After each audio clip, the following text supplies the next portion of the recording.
Então, a gente vai começar falando sobre a estrutura e classificação morfofuncional desses músculos, tá?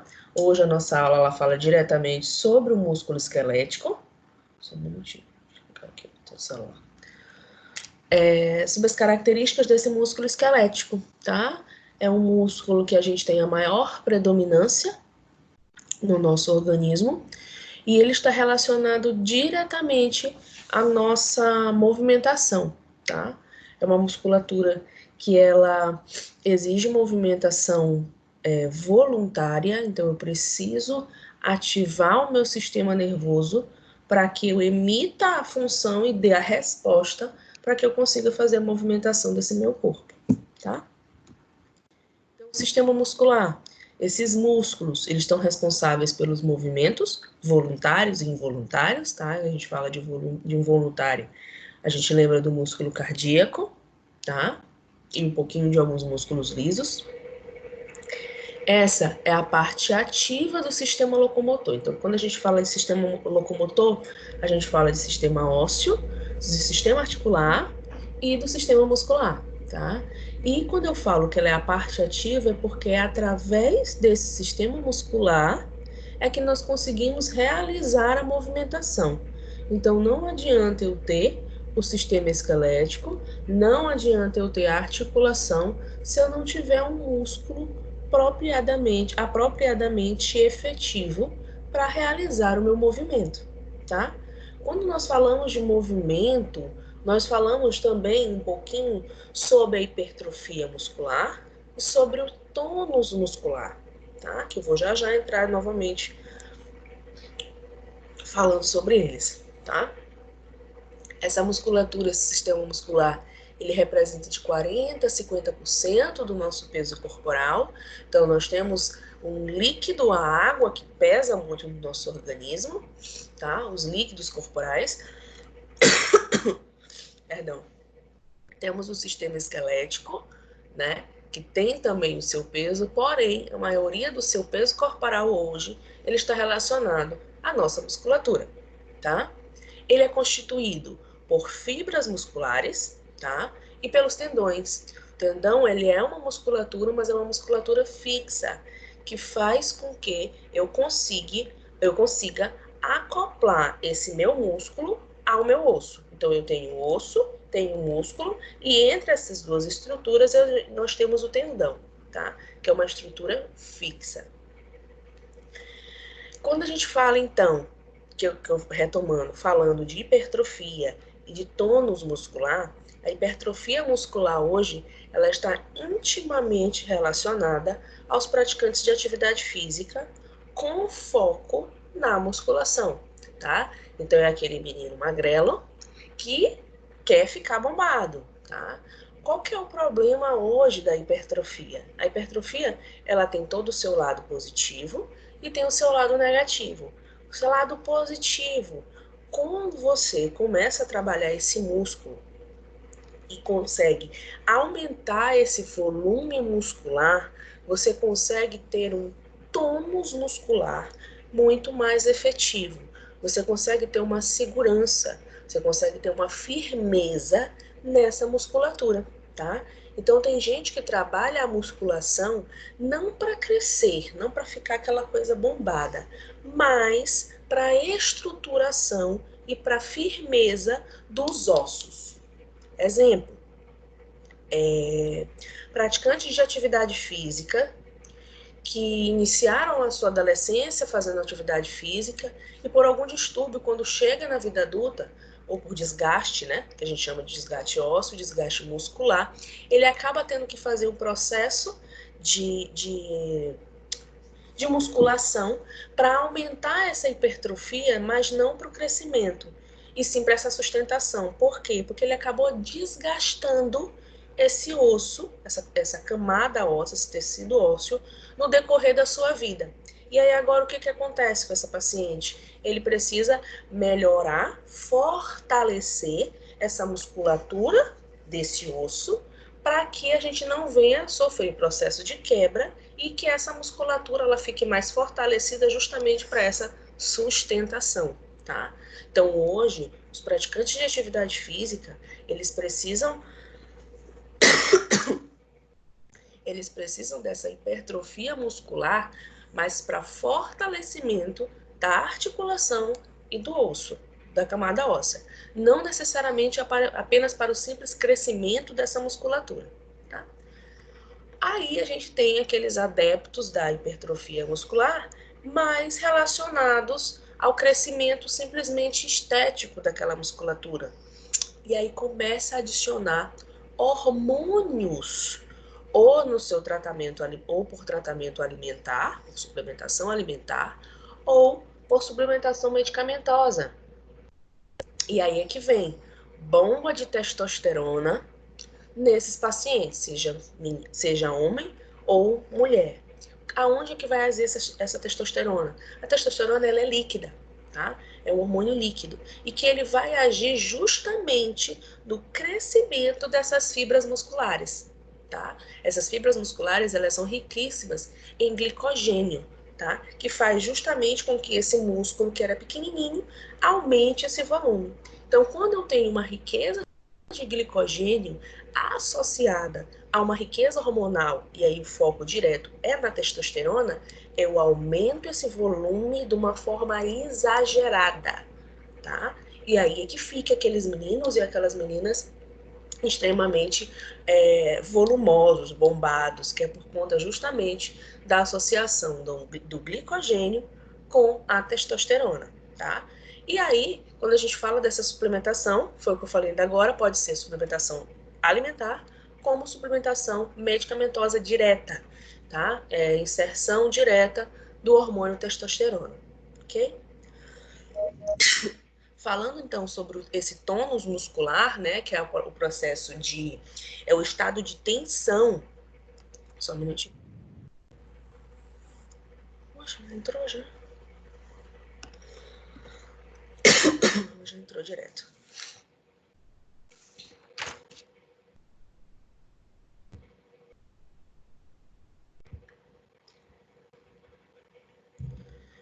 Então, falando sobre esse tônus muscular, que é esse estado de tensão permanente do organismo, tá? Dessa musculatura, mesmo ela em repouso, tá? Como é que consiste? Eu preciso desse tônus, eu preciso dessa contração, desse estado permanente, porque senão essa minha musculatura ela ficaria frouxa, eu não teria sustentação do meu organismo. Esse tônus muscular ele é muito observado em duas fases da vida. Quando você é bebê, e quando você é idoso já, tá?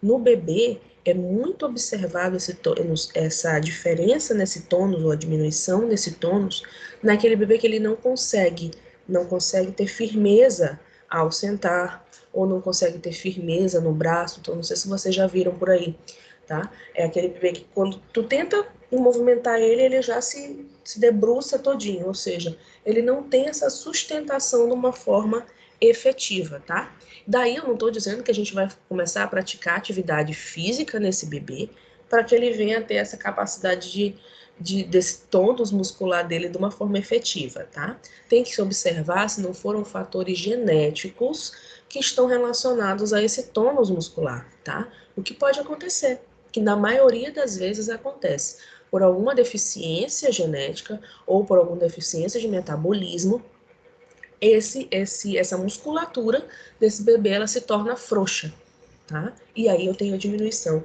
da tonicidade muscular, bem como nos idosos a gente já tem a diminuição dessa tonicidade por conta da musculatura dele que já vai ficando envelhecida, tá? E aí isso é normal. O que está acontecendo hoje e o que está melhorando a qualidade de vida desses pacientes é a prática da atividade física, tá? É a utilização da hipertrofia muscular para que eu tenha um fortalecimento desse meu tônus muscular, tá? Então acontece que a associação entre o sistema muscular e o sistema nervoso desse idoso já não estão mais trabalhando em consonância e diminui essa tonicidade, tá? Então, você observa por aí, o idoso, ele já não consegue ter aquela postura efetiva como um adulto consegue ter. Então, você já começa a observar que esse idoso ele já começa a se fechar, essa musculatura ela começa a se contrair. Então, você geralmente vê esse idoso mais debruçado sobre o seu próprio corpo. Debruçado sobre o seu próprio corpo. Mas aí, hoje em dia, a gente já está tendo uma qualidade de vida muito melhor relacionada a esses idosos. Então, você já observa na academia idosos dançando, idosos praticando o processo de musculação mesmo dentro da academia para fortalecimento desse tônus. Gente, quando eu penso em tônus muscular, eu penso em sustentação corporal e pensem também no ato da respiração.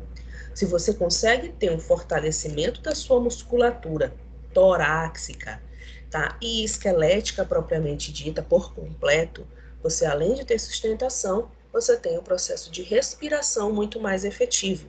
Então, quando você vê esse idoso de uma forma envelhecida de fato nessa musculatura e que ele está mais atrofiado, você vai reparar que a respiração dele também é muito mais complicada, tá? Então, sempre faça uma associação. Tônus muscular relacionado à hipertrofia muscular para uma qualidade de vida relacionado à sustentação, primariamente, e ao processo de respiração, tá? Um organismo adulto, ele tem mais ou menos de 600 a 657 músculos. Daí a gente vai precisar aprender todos esses músculos? Não, gente.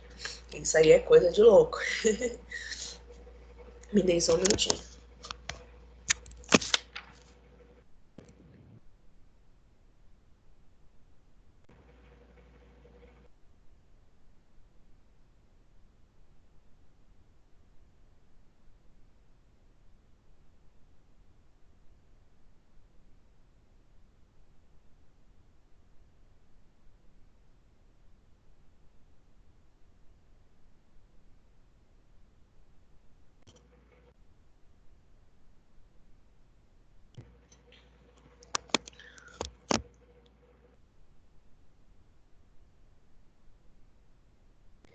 Mas nós precisamos ter a consciência de compreender qual é a função dessa nossa musculatura, tá? E alguns principais músculos, que é o que a gente vai trabalhar nas nossas aulas, tá? Algumas peculiaridades relacionadas ao tecido muscular, tá? Então, para que eu tenha o processo de movimentação dessa minha musculatura, a gente trabalha através do processo de contração e relaxamento dessa musculatura, tá?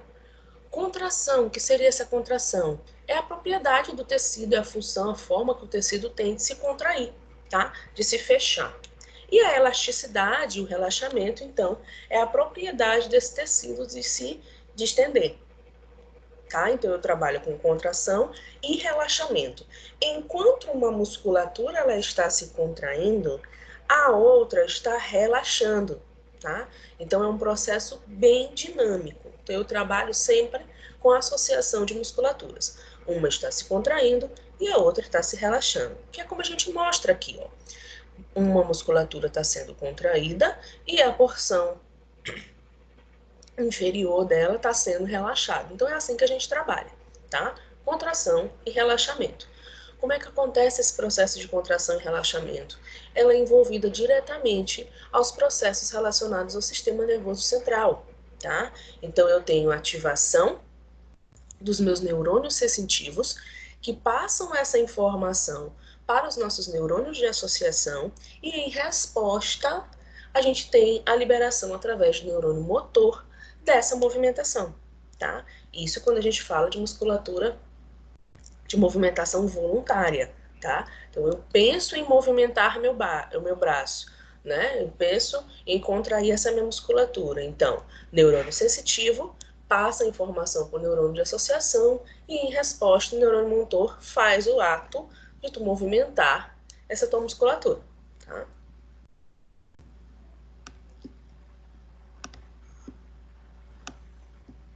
Tá todo mundo conseguindo entrar direto hoje. Que bom.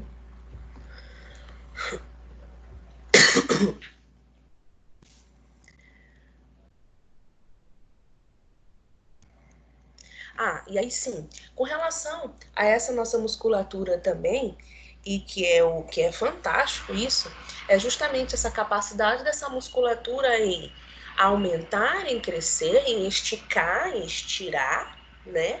Mas ela retorna ao tamanho normal novamente. Bora para um exemplo clássico, que vai envolver mais um pouquinho lá na frente o sistema reprodutor, mas é um exemplo que pode ser aplicado agora. A mulher, quando ela decide ter o seu parto normal, o seu parto vaginal, tá? A gente tem toda a musculatura da cavidade pélvica que ela é apropriada para isso, tá? Para quê? Para que ela se dilate, expanda no processo da passagem desse bebê nessa cavidade vaginal, tá?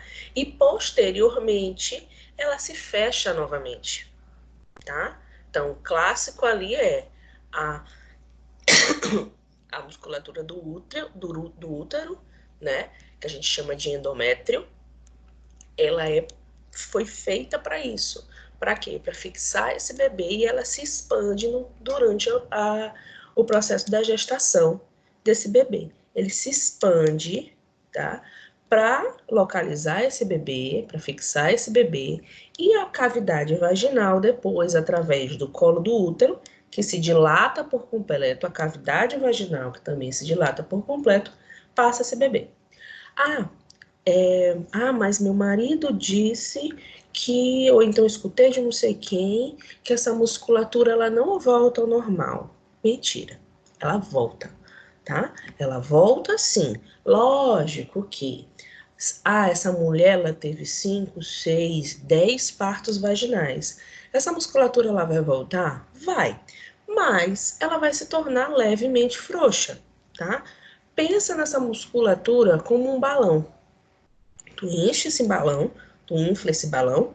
Quando tu seca ele pela primeira vez, ele fica muito igualzinho como ele era na origem. Porém, se tu fizesse esse processo de inflar esse balão por várias vezes, secar por várias vezes, você vai ver que essa camadinha do balão ela vai estar um pouquinho mais frouxa, tá? Mas ela volta ao natural? Volta. Mas ela fica levemente frouxa.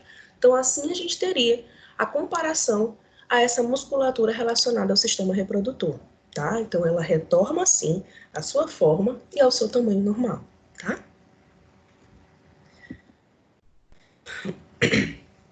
Essas fibras musculares, tá? Elas podem também ser chamadas de miócitos, tá? Então, algumas literaturas você vai encontrar o termo fibra muscular como miócito, tá? E ela pode chegar a mais ou menos ali 30 centímetros de comprimento. Então, ela pode estirar, dependendo dessa fibra, né? Ela pode chegar até 30 centímetros de comprimento. Essas fibras, elas são preenchidas por feixes longitudinais de miofibrilas, tá? Então, eu tenho a fibra por completa, tá? E dentro dessa fibra eu tenho os feixes, tá? Cada feixe desse, dentro dele é formado, como seria minha unha aqui, seria formado pelas miofibrilas. Essas miofibrilas, elas são formadas, são constituídas por proteínas de actina e miosina, que estão relacionadas diretamente ao processo de contração muscular. Então, eu preciso que a minha fibra muscular, esse meu feixe muscular, esteja contido as miofibrilas, e dentro dessas miofibrilas, eu tenho um quantitativo de actina e miosina suficiente para eu ter o processo de contração e relaxamento muscular, ok? Essas fibras musculares, elas são agrupadas de acordo com o tipo de tecido que a compõe, tá? Então, quando a gente vai falar de tecido esquelético, a gente fala diretamente dos miócitos, tá? E essa diferenciação é isso, é esse tipo de fibra, esse tipo de miócito, que faz com que eu tenha a diferenciação de músculo elétrico, músculo liso e músculo cardíaco, tá? Falando dessas fibras, uma relação que a gente faz sobre os outros tecidos é que no músculo cardíaco, essa musculatura a gente não chama de miócito, como chama no tecido esquelético, tá? Essa musculatura a gente vai chamar de cardiomiócito. é só uma peculiaridade relacionada ao músculo cardíaco. O que eu preciso saber daqui? Que essas fibras musculares, elas podem ser também chamadas de miócitos, tá? Elas são formadas por feixes longitudinais, tá? Estão incluídas as miofibrilas. As miofibrilas são formadas por proteínas de actina e miosina, que fazem o processo de contração e relaxamento muscular, ok?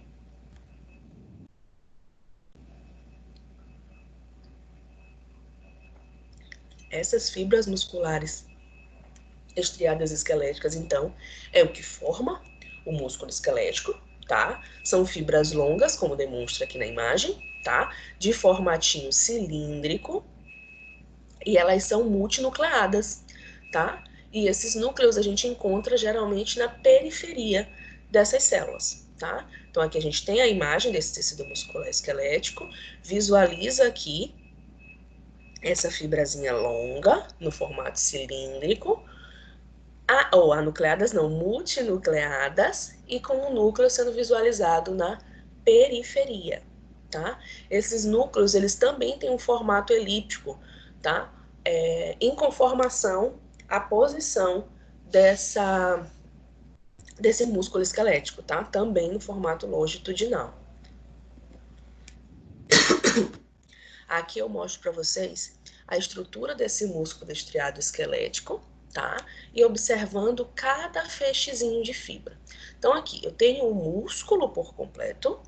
Esse músculo, ele é formado então pela fibra, tá? Pelas fibras musculares.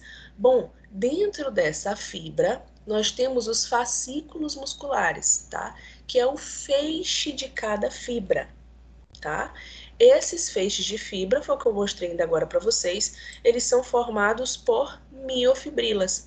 Então, as miofibrilas, aqui eu tenho a porção de actina, que seria esse rosinha mais claro, e o mais escuro é a miosina, tá?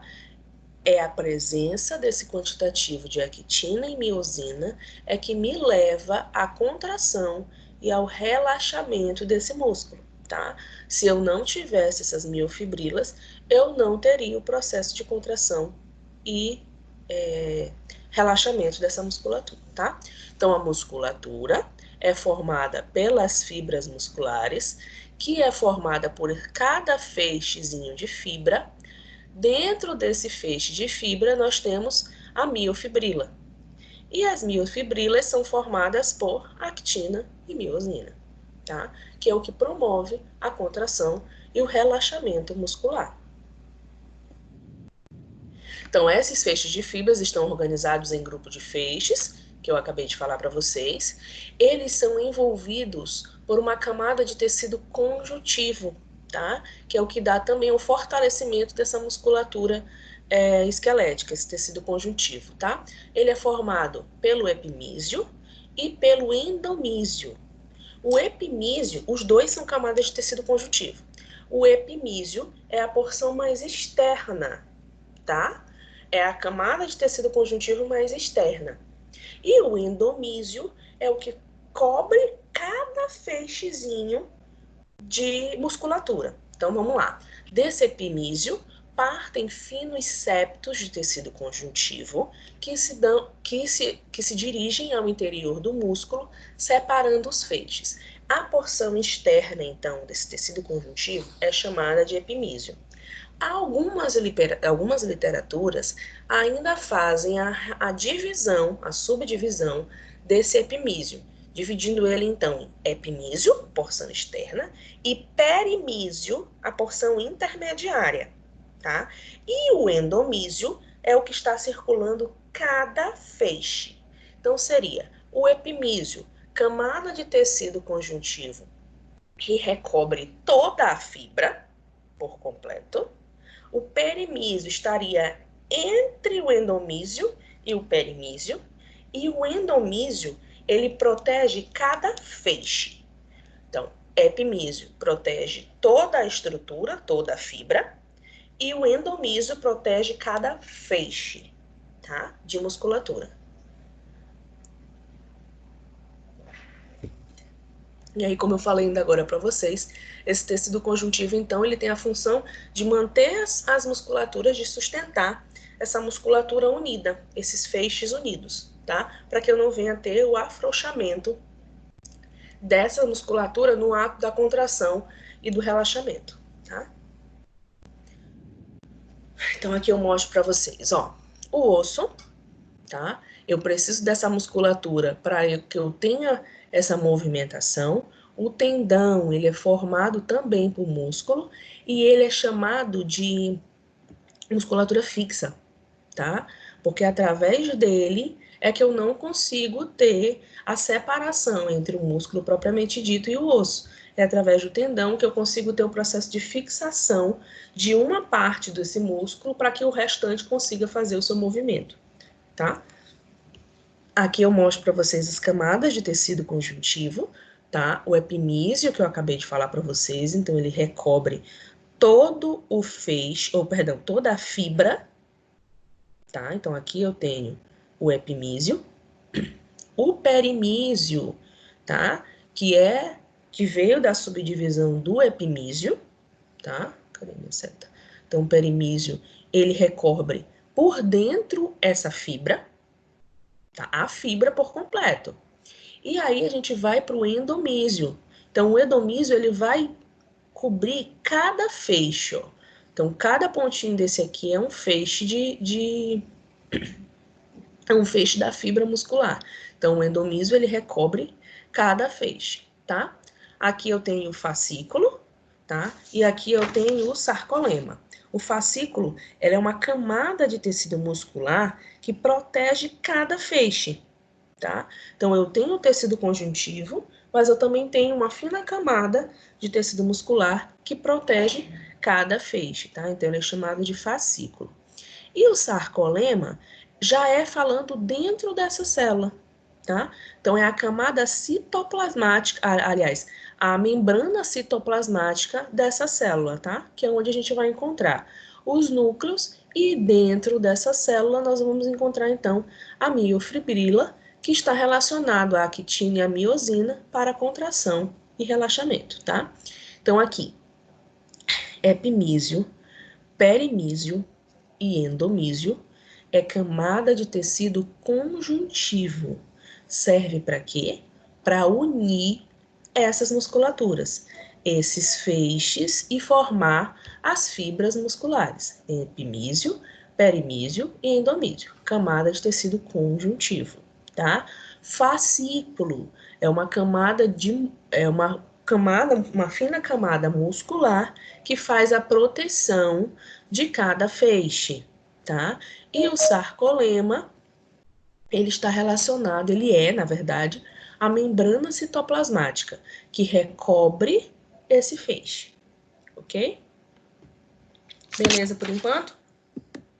Deixa eu ver se tem mais alguém. Daniela Araújo.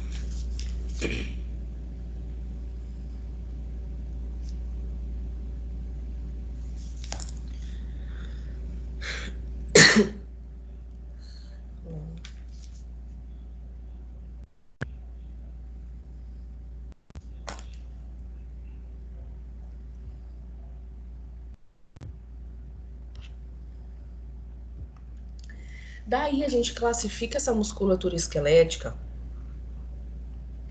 de algumas formas, quanto a sua localização, a sua forma, a disposição dessa fibra, com relação à nomenclatura e com relação à função dessa fibra, tá? Então, divido essa classificação dos músculos esqueléticos em 5 subtipos, quanto a localização desse músculo, quanto a forma desse músculo, quanto a disposição dessas fibras, tá? Quanto à nomenclatura e quanto à função. Com relação à sua localização, nós poderemos ter músculos superficiais ou cutâneos e músculos profundos, tá? No músculos superficiais ou cutâneos, já tá falando mesmo a palavra, ele tá na camada superficial. Essa musculatura que está muito próxima à derme, tá? São geralmente as musculaturas que sofrem o maior impacto, a maior agressão, principalmente por trauma, tá? Então, quando você leva uma pancada no teu braço, tu tá atingindo justamente essa musculatura mais superficial, tá? É uma musculatura que é extremamente irrigada, tá? Então, se esse impacto ele for muito mais grosseiro, você pode levar aquela musculatura a um processo hemorrágico, simples ou mais complicado, né? Mas quando eu falo no simples, é aquele que forma aquele hematomazinho, que fica vermelho, depois vai ficando arroxeado por conta da coagulação desse sangue, e na hora que ele está sumindo, ele vai começando a ficar esverdeadinho até voltar ao teu tom da pele normal. Então, o que foi aquilo ali? Foi uma lesão que você teve nessa musculatura superficial e que acabou judiando alguns vasinhos sanguíneos que estão ali presentes, tá?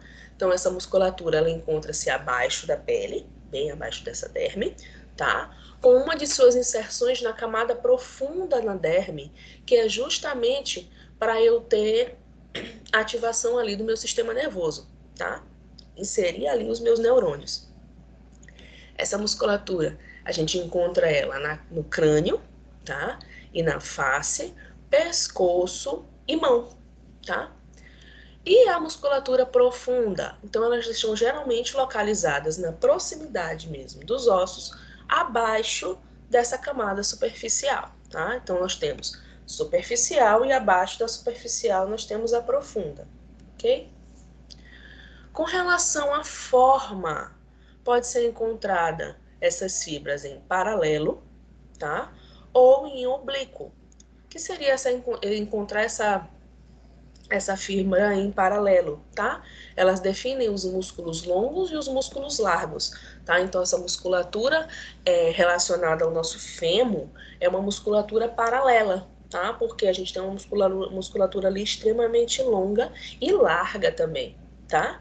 E os oblíquos, eles definem os músculos peniformes, tá? Que são os músculos, esse peniforme, ele vem de formato de pena, tá? No ato dessa contração e desse relaxamento, ele forma como se fosse uma peninha, tá? Então, ele fica com as extremidades mais finas e a sua porção intermediária bem mais larga, muito semelhante a uma pena, tá? Essa musculatura a gente encontra principalmente nas porções do braço e do antebraço.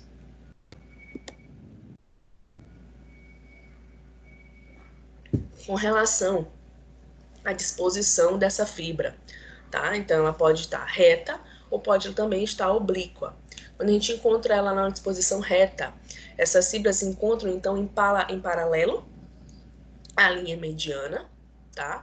Transversos, as fibras se encontram perpendicular a essa linha mediana, e oblíquo, elas se encontram em diagonal essa linha mediana. É uma coisa que a gente quase não estuda com relação a essa disposição dessa fibra muscular, tá? A gente geralmente trabalha com a localização e a forma dessa musculatura. E a nomenclatura, quem adora trabalhar com nomenclatura de músculo é a galera da educação física, a galera da fisioterapia, que precisa compreender a estrutura e a nomenclatura, principalmente para passar uma atividade para aquele paciente, tá? Então, a nomenclatura ela vai muito de acordo com a fisiologia e a localização, a topografia desse músculo. Então, o exemplo que a gente trouxe é o músculo extensor dos dedos. Por que ele é chamado de músculo extensor dos dedos? Porque é através dele que eu consigo ter a extensão desse meu dedo, tá? O alargamento desse meu dedo. Então, ele é chamado de músculo extensor. Aí nós temos o músculo adutor, o músculo abdutor. Então, é relacionado justamente a como é que ele vai agir, tá? Para que eu tenha o processo de contração e relaxamento. Então, quem adora nomenclatura é muito o pessoal da educação física, porque ele precisa compreender qual é o tipo de movimento que ele vai fazer com aquele paciente, tá? Para que ele tenha um resultado favorável, tá? Porque o objetivo dentro dessa musculação é você ter movimentos efetivos e que te levem a um fator positivo, tá? Porque não adianta você tá na academia, fazer o movimento errado, porque se você faz esse movimento errado, você pode levar um efeito contrário, você pode levar um desgaste dessa musculatura e, consequentemente, um afrouxamento dessa musculatura, tá? Então, eu preciso compreender a nomenclatura, a localização dessa musculatura, desse músculo, para fazer o efeito, o movimento de uma forma positiva e ter um efeito também positivo, tá? Com relação à função dessa musculatura, tá? Ele pode ser agonista, antagonista, sinergista e fixador. Agonista é quando ele ativa um movimento específico do corpo, tá? Então ele vai contrair ativamente para produzir esse movimento desejado, tá? Então quando eu estou fazendo esse processo de contração, eu estou ativando a musculatura agonista, tá? Em contrapartida, nós temos a função antagonista, tá? O que ela está relacionada? Ela está intimamente relacionada, tá? Então, quando eu tenho o processo de contração tendo essa função agonista, minha musculatura contrária está fazendo o processo de relaxamento. Então, ela é antagonista àquela minha musculatura agonista, tá? Então, sempre quando eu tenho uma musculatura tendo o processo de contração, a outra está tendo o processo de relaxamento. Então, a função dessa de contração é agonista e a outra antagonista. A mesma coisa quando eu fosse relaxar. Então, a partir de agora, a agonista é aquela em que eu está me fazendo o processo de relaxamento, tá? E o inverso acontece com o que é o antagonista, tá? Então, a gente tem sempre essa relação. Agonista com antagonista. Sinergista.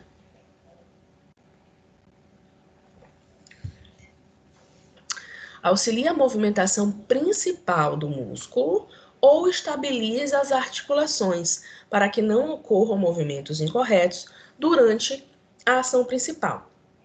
O sinergista, ele está intimamente relacionado também à musculatura, à função fixadora, tá? Então, sinergista e fixador, eles estão muito relacionados aos tendões, tá? Para que serve o tendão? Para que no ato de eu realizar minha movimentação, eu não venha fazer essa movimentação errada e acabar desgastando aquela musculatura. Então, sinergista e fixador está relacionado diretamente aos nossos tendões, tá? O sinergista auxilia esse movimento principal, tá? A função sinergista geralmente está relacionada às porções externas, a parte externa dessa minha musculatura, tá? Faz com que eu tenha esse movimento, mas de uma forma em que eu não vá desgastar essa musculatura, tá?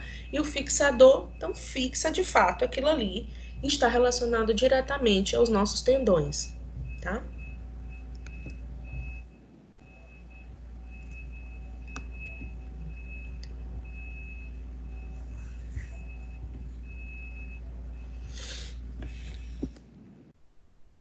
Bom, falando um pouquinho sobre a contração e o relaxamento dessa musculatura, então eu falei para vocês que quando eu falo do sistema muscular e quando eu falo de contração e relaxamento dessa musculatura, nós falamos diretamente sobre o sistema nervoso central, tá? Então está intimamente relacionado ao trabalho do sistema nervoso central, em que você manda essa pergunta para ele através dos neurônios sensitivos e ele encaminha essa resposta para vocês através a resposta para vocês não, né, para a musculatura, através dos neurônios motores. Então, aqui a gente tem uma imagem, tá?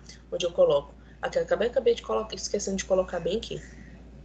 Os neurônios sensitivos recebem essa pergunta, recebem essa informação, encaminham para o neurônio de associação, que ele transmite essa energia, então, a resposta para os neurônios motores, ok? Através dessas contrações e desse relaxamento muscular é que a gente tem a entrada de sódio, a entrada de sódio e a saída de potássio da musculatura para que eu promova a contração e o relaxamento. Bom, como é que a gente faz esse processo de entrada e saída dessa musculatura?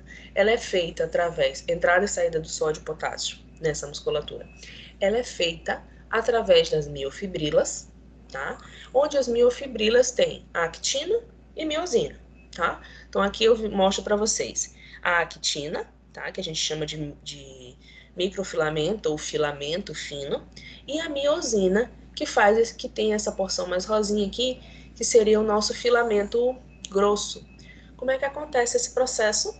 No ato da saída do sódio aliás, no ato da entrada do sódio e a saída do potássio, eu faço com que a actina e miosina entrem em contato e aí promova a contração, ou elas se separem, promovendo o relaxamento dessa musculatura. Então, para que eu tenha a contração e o relaxamento muscular, nada mais é do que a ação da actina e da miosina nesse processo de contração e relaxamento muscular. Então, é dessa forma, bem aqui mesmo como eu estou mostrando para vocês. Eu entro em contato, os meus feixes de actina e de miosina entram em contato para o processo de contração e se repelem com relação ao meu relaxamento muscular, tá? Quantidade de actina e miosina é que vão ser responsáveis pela essa contração e pelo esse relaxamento, através de liberação de potássio e a entrada de sódio, que são relacionados ao potencial de ação e potencial de repouso dessa musculatura, tá? Profa, o que é que eu preciso saber dessa parte bem aqui que a senhora está falando de contração e relaxamento muscular? Primeiro ponto. Essa contração e esse relaxamento, ele só é feito através da ativação dos meus neurônios sensitivos e neurônios motores, que encaminham essa pergunta e traz a resposta através do sistema nervoso central.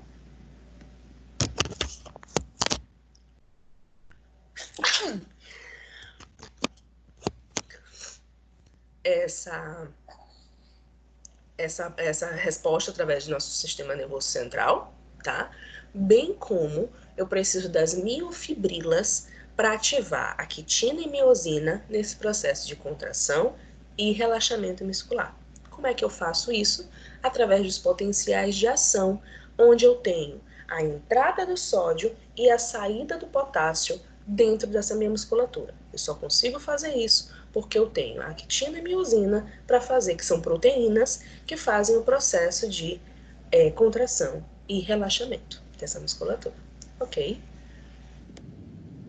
Então, quando o músculo ele se contrai, já falei isso bastante agora para vocês, quando esse músculo ele se contrai, então ele se encurta também. Porém, nós temos porções, que são as porções da periferia desse músculo, que tem o processo que a gente chama de fixações musculares, que estão relacionadas diretamente à origem e à inserção dessa musculatura. Então, essas extremidades a gente chama de fixações musculares, elas que auxiliam nessa movimentação, tá? E elas são chamadas de origem e inserção, tá? Então, aqui eu trouxe para vocês um músculo estirado e um músculo contraído, tá? Então, você observa que nas extremidades do músculo, nós temos os tendões que fazem a fixação do músculo ao osso, tá? E nós temos a porção de origem e de inserção dessa musculatura, tá? O que seria, dentro dessa fixação muscular, o que seria a origem e o que seria essa inserção? A origem, ela é geralmente a extremidade do músculo que permanece fixa durante a contração, tá? Ou seja, ela é a extremidade presa ao osso que não se desloca, ela não tem movimentação. Para que ela serve, essa fixação muscular do tipo origem? Serve como ponto de apoio daquela movimentação, tá? Já a inserção, ela corresponde à extremidade do músculo que vai se movimentar, tá? Através desse tendão, tá? Por meio desse osso, tá? Então, aqui a gente tem a porção de inserção, tá? A gente gosta geralmente de mostrar aqui nessa musculatura do braço. E aí é onde a gente tem a origem e a inserção. O que vai acontecer? A origem é aquela parte parada da musculatura, parte fixa, que é o apoio para você conseguir fazer essa movimentação. E a inserção é a parte justamente frouxa, onde leva-se a movimentação, tá? Ou seja, a extremidade presa ao osso que se desloca. sendo um ponto de apoio móvel. Vamos visualizar bem aqui.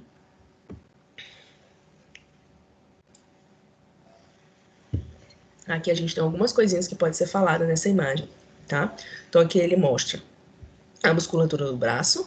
Então a gente tem o bíceps e o tríceps, que é a porção inferior, né? Aqui, na movimentação desse braço, quando você está fazendo a musculação ou atividades mesmo da rotina, um se contrai para o outro relaxar. Então, é sempre trabalhando assim, agonista com antagonista, tá?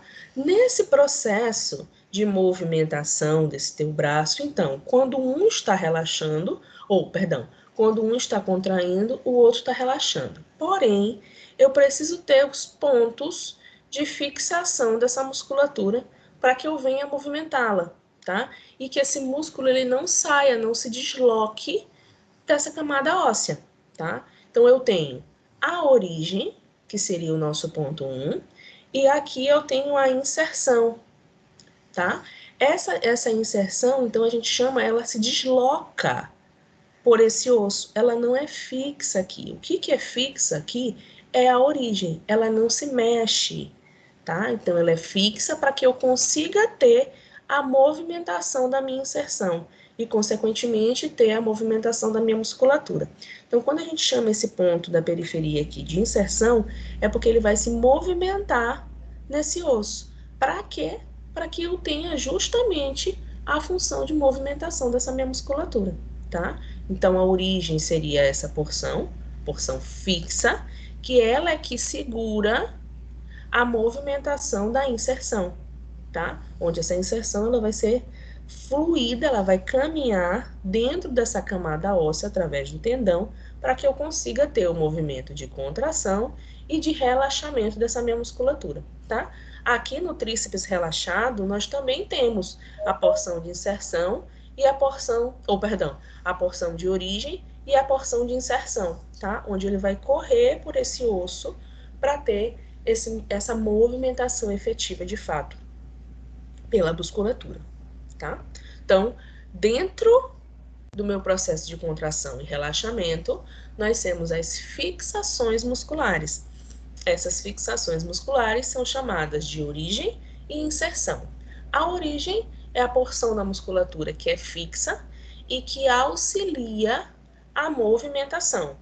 E a inserção é onde, de fato, eu vou conseguir caminhar essa musculatura pela camada óssea para realizar o movimento efetivamente, dentro do processo de contração e de relaxamento muscular, ok? Falando um pouquinho sobre os principais músculos do corpo humano, tá? Então, a gente divide em 4 porções. Região da cabeça e do pescoço, região do tórax e região dos membros superiores e dos membros inferiores, tá? Então, divido em 4 porções. Região da cabeça e do pescoço, tá? São os principais músculos que permitem, então, o ato da mastigação, o ato da fala, tá? Você ter as movimentações faciais, tá? Estão envolvidas nessa musculatura. O sorrir, toda a tua musculatura relacionada ao crânio, então, está da cabeça, na verdade, do pescoço, estão relacionadas a essas funções. O que eu ia falar bem aqui para vocês que eu acabei de me lembrar, meu Deus. A aplicação do Botox, tá? Então, hoje, tem muita gente que faz a utilização da toxina botulínica para fazer o quê? Parar ou estabilizar esse processo de contração e relaxamento muscular, porque, como eu falei para vocês, essa musculatura ela volta ao normal, volta, mas com o tempo essa musculatura vai se tornando mais frouxa.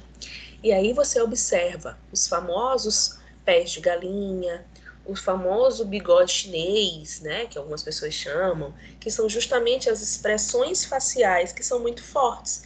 Então, tem algumas pessoas que têm a expressão facial dessa musculatura da testa muito nítida. Então, rapidinho já se fecha. Nesse processo de tu contrair e relaxar, com o tempo essa musculatura ela vai ficando frouxa, Então, tu faz a aplicação dessas toxinas, que a gente hoje é mais utilizada, é a toxina botulínica, tá? Para quê?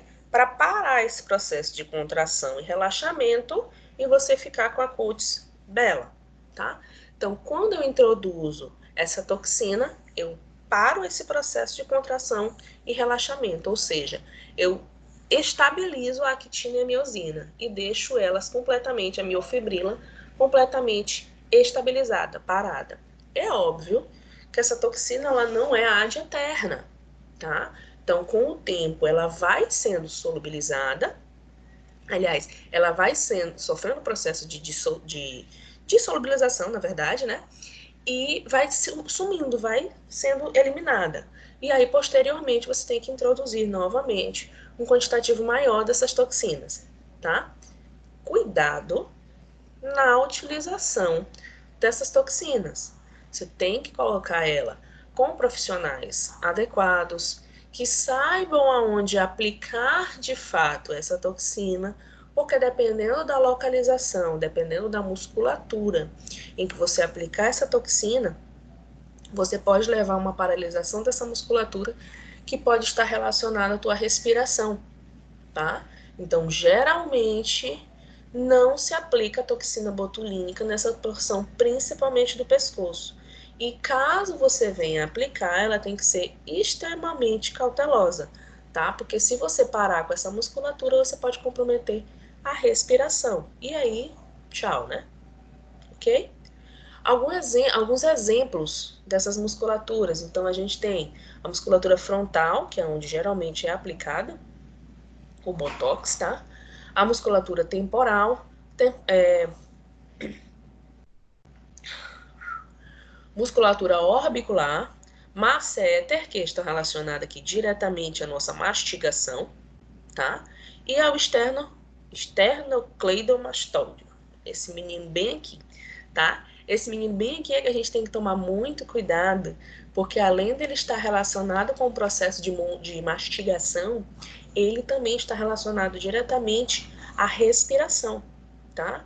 Então, muito cuidado com essa musculatura.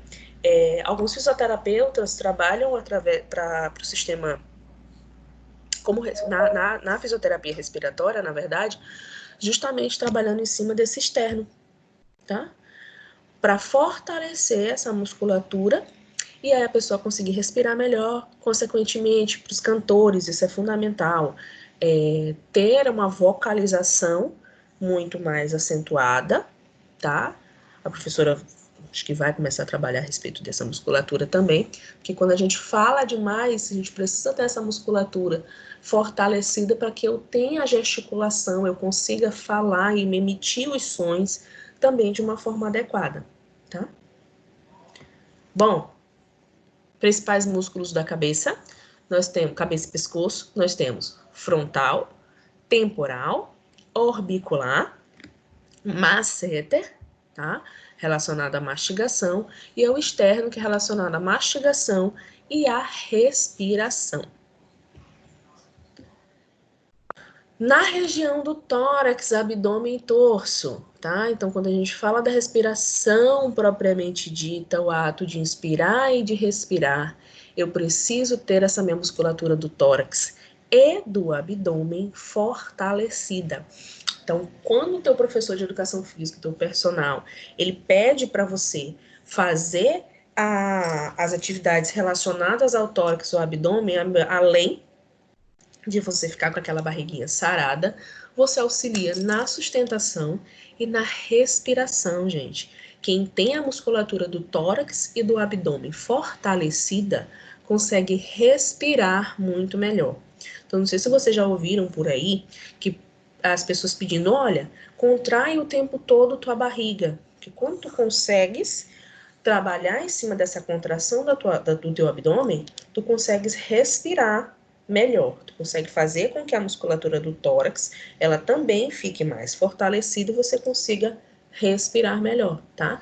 A respiração, gente, é um movimento musculatura do tórax e musculatura do abdômen, no ato de inspirar ou no ato de inspirar e no ato de expirar, tá? Então, quando a gente fala dessa musculatura, eu falo diretamente dos meus processos de respiração, tá? Tá até aqui. E também relacionado à sustentação, tá? Dentre eles, nós temos os principais a serem memorizados. Então, é o peitoral, tá? E aí aqui, tá? O peitoral maior estão relacionados a esse processo de respiração, tá? Deltoide, intercostais, reto e transverso, reto e transverso do abdômen e o oblíquo externo, tá? Então, quando eu falo de toda essa musculatura aqui, eu falo diretamente do ato da respiração. Ah, é lógico que é muito lindo também, né? Esse processo lá da barriga tanquinho e tal, que já relacionado diretamente à estética, mas você pode perceber que aquela pessoa que tem essa musculatura mais efetiva, mais fixada, né? Tem um potencial de sustentação corporal muito maior. Então, você vai observar que a pessoa que tem essa barriguinha com essa musculatura extremamente hipertrofiada, além de sustentar e de respirar melhor, ele tem uma postura também muito melhor, tá? Então, se você tem essa postura, você tem essa sustentação melhor, você também consegue ter uma respiração mais efetiva. Quando eu penso em musculatura da região do tórax e abdominal, e eu penso em mecanismos fisiológicos, eu lembro diretamente de sustentação e respiração, tá? E também relacionado aos fatores estéticos, tá? É aqui onde você visualiza, né, são essas porções, além do membro superior também, que é o foco dos homens, né, na maioria, mas aqui também a gente tem a estética muito relacionada e a função da hipertrofia muscular muito nítida aqui. O aumento desse músculo relacionado à presença do glicogênio dentro dessas células. Região dos membros superiores. Então, temos alguns músculozinhos que devem ser lembrados, tá? Então, eles estão relacionados ao movimento de grandes amplitudes. E exigem também algumas delicadezas nas tarefas, e aqueles também que exigem delicadezas nas tarefas realizadas, tá? Então, essa musculatura, ela precisa ser trabalhada de uma forma muito singela, com muito cuidado, porque é uma musculatura que entra diretamente nos processos de afrouxamento, tá? Então, se você está na academia e não faz a atividade correta, você pode levar, sim, a um afrouxamento dessa musculatura, que a gente chama também de distensão muscular, e que é liberado ali a desidrogenase lática, que quando a gente libera esse composto químico, ele está relacionado diretamente aos processos de ardência e dor, tá? Então, muito cuidado também na hora de ativar, de fazer essas atividades físicas, se você não tiver um acompanhamento de um profissional adequado, tá?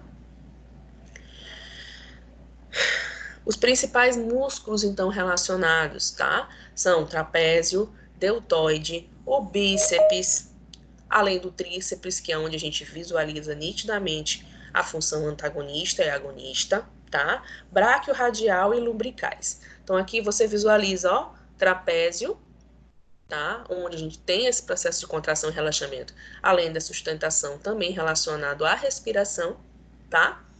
O bíceps, cadê o menino bíceps? Bem aqui. Cadê o tríceps? O bíceps aqui, né? E o tríceps aqui. Tá? Eles nem colocaram aqui, né? Nós temos os flexores relacionados aos dedos, tá? Então você consegue ter uma efetivação nessa tua musculatura, nesse tecido ósseo, uma movimentação óssea, frente a essa musculatura flexora dos dedos, tá? Bem como a gente trabalha diretamente com o trapézio, com o deltoide, bíceps e tríceps. Foco no tal do bíceps e no tal do tríceps, que são eles dois que são os mais nítidos relacionados ao processo, às funções agonistas e antagonistas. E aí, falando um pouquinho sobre os membros inferiores, tá? As musculaturas dos membros inferiores estão relacionados ao processo de caminhada, de andar, de movimentação inferior, tá? São considerados músculos extremamente fortes, por quê? Porque além deles terem que realizar todo esse processo de andar, de correr, eles têm uma pressão muito grande em cima deles por conta da força gravitacional também, que acaba empurrando a gente para baixo, né? E porque essas musculaturas, elas passam por muito impacto. Então, eu preciso que essa musculatura ela seja efetivamente efetiva, né? E aí, quando a gente fala novamente daqueles meninos que vão para academia e acaba malhando só braço e acaba esquecendo de malhar a perna, essa musculatura ela se torna mais frouxa, tá? E aí você vê aquele menino que a gente brinca do tipo sorvete, né? Que ele tá bem grande na musculatura superior e tá fininho na porção inferior, que pode levar a um afrouxamento desse músculo, tá? Então, deve-se sim trabalhar com musculatura desses membros inferiores relacionados então a essa hipertrofia muscular, né? Aumentar essa musculatura, deixar com que essa musculatura ela esteja de fato apta a receber esses impactos, essas agressões que essa musculatura do membro inferior ela leva diariamente, tá? Aqui ele nem mostrou, mas aqui eu tenho essa musculatura pélvica, que foi a musculatura que eu falei ainda agora para vocês, relacionada do parto normal, do parto vaginal, tá? Essa musculatura, cadê minha seta? Essa musculatura aqui que a gente trabalha para esse fortalecimento, tá? Para o parto normal. Hoje em dia tem um trabalho da fisioterapia que age diretamente aqui nessa musculatura, tá? Que a gente chama de fisioterapia... meu Deus, esqueci o nome agora. Esqueci, não. Essa fisioterapia tem um terminho também que a gente utiliza hoje, tem muitos massoterapeutas e fisioterapeutas trabalhando numa técnica chamada pompoarismo. Não sei se vocês já ouviram falar. Pompoarismo ele está relacionado diretamente fisioterapia pélvica, gente. Lembrei. O pompoarismo ele está relacionado diretamente a esse processo da fisioterapia pélvica, que é para fortalecimento dessa musculatura da pelvis, tá? Para quê? Para que você não tenha, na hora do parto vaginal, ele seja efetivo, mas ele também auxilia, gente, na diminuição de processos infecciosos, tá? Tem muita gente que tem infecção urinária por conta do afrouxamento dessa musculatura, tá? Isso é muito comum hoje em dia, mas ele afeta principalmente os idosos, tá? Por conta mesmo desse afrouxamento da musculatura dele por completo, tá? Então, hoje em dia, é muito trabalhado, a equipe da fisioterapia trabalha muito com a fisioterapia pélvica, que é para o fortalecimento dessa musculatura, para diminuir a incidência de infecções urinárias, para que tanto para homem quanto para mulher, tá? Para diminuir a incidência, para relaxar e ter o processo do parto vaginal muito mais efetivo, tá? E aí tem algumas pessoas que trabalham também com pompoarismo, que também está inserido dentro dessa fisioterapia pélvica, para deixar essa musculatura muito mais compacta e muito mais, como é que eu falo a palavra? Pronta para qualquer atividade. E aí, quando a gente fala dessa atividade, eu não falo assim, em si do parto, mas também da atividade sexual propriamente dita, tá? Quando você trabalha com pompoarismo, através dessa fisioterapia pélvica, através do pompoarismo, você melhora também a qualidade na tua atividade sexual, tá? Então, hoje em dia, ela é muito utilizada para pacientes que têm a cavidade vaginal mais seca, tá? Tem pouca lubrificação, então isso é comum utilizar em mulheres, ser feito em mulheres no pós-parto, feito em mulheres que já entraram na menopausa, porque a gente já tem uma diminuição dos componentes hormonais que auxiliam na lubrificação dessa cavidade vaginal, tá bom? Bem como algumas pessoas trabalham também com as outras musculaturas, tá? Da musculatura do bumbum, tá? Que na academia bomba os aparelhos relacionados à hipertrofia muscular do glúteo, tá? Bem como as outras musculaturas, tá? Daqui que o que eu queria que vocês guardassem, a musculatura da pelvis, tá?